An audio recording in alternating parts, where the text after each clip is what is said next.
ભાઈ એકદમ ગજબ થઈ ગયું.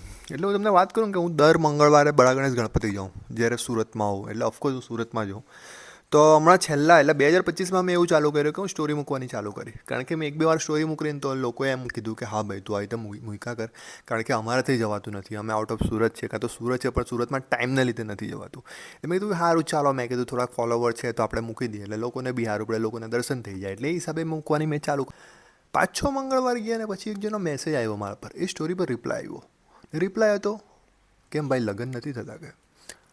એ વાંચીને પહેલાં તો બહુ ગુસ્સો આવ્યો. પછી મેં વિચાર્યું કે આ માણસે કેમ આવું કીધું હે. મને ખબર નહીં હતી. એટલે મેં એનો સ્ક્રીનશોટ લઈને મારી સ્ટોરીમાં મૂકી દીધો. એટલે ઓફકોર્સ એનું પેલું મોડું ને આઈડેન્ટિટી હાઇડ કરી દીધી પેલું પૂછીને.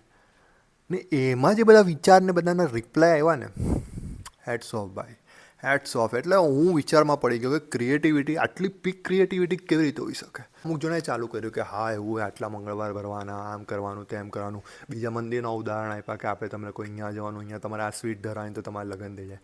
એટલે મને વિચાર આવ્યો કે સાલું આપણું ભગવાન સાથે આ રીતનું કનેક્શન થઈ ગયું છે કે ભગવાન તમે મારું આ કામ કરી દો, હું તમને આ વસ્તુ ધરાવે. એટલે ભગવાન એટલે આપણી પાસે આવું વિચારે, એક્સપેક્ટ કરે કે નહીં તું મને આ જ વસ્તુ ધરાવ તો હું તારું કામ કરી દઉં. એટલે આ તો વસ્તુ કેવી થઈ ગઈ ને.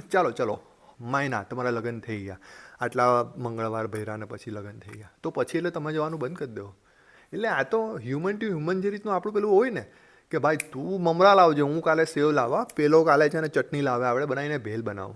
આવો ભગવાન હાથે આવું ડીલિંગ કરતા થઈ ગયા. ભગવાન તમે મારું કામ કરો. કેમ કામ કરો? કારણ કે હું તમને આ વસ્તુ ધરાવું છું. દર 5 દિવસે હું અહીંયા આવું છું ને મારો ટાઈમ કાઢીને આવું છું. એટલે ભાઈ એટલે આ કઈ રીતનું થઈ ગયું ગજબ. એટલે બીજા બધા લોકો બી એકચ્યુઅલી મને પૂછતા થઈ ગયા કે હા ભાઈ આવું એકચ્યુઅલી છે કે નહીં. તો અમે બી જવા માંડીએ. કારણ કે બહુ બધા અમુક ભાઈ ડિવોર્સવાળા બી મને પૂછવા માંડ્યા કે ભાઈ એકચ્યુઅલી આ વસ્તુ છે તો અમે પાછા જવા માંડીએ. એક જણનો બીજાનો એક મેસેજ આવ્યો, એ બહુ ખતરનાક હતો.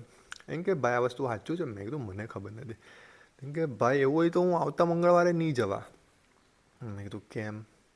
કેમ કે હું એકચ્યુઅલી 4 મંગળવારથી જાઉં છું ને ભૂલે છું કે 5મા મંગળવારે ગયા ને મારા લગ્ન થઈ ગયા. તો મેં કીધું સારું ને કે મારે નથી કરવા. એમ કે ઇન સેન્સ કે લોકોના વિચાર કાં સુધી લોકો વિચારે છે આપણી લાઈફમાં આપણે શું કરવું છે. એટલે બહુ બધા બીજી શિખામણ બી આપી. તું અહીંયા જા, આ વસ્તુ કર, આમ કર, તેમ કર, એ કર, ફલાણું કર, ઢેરું કર. ભાઈ માની ગયા જોરદાર.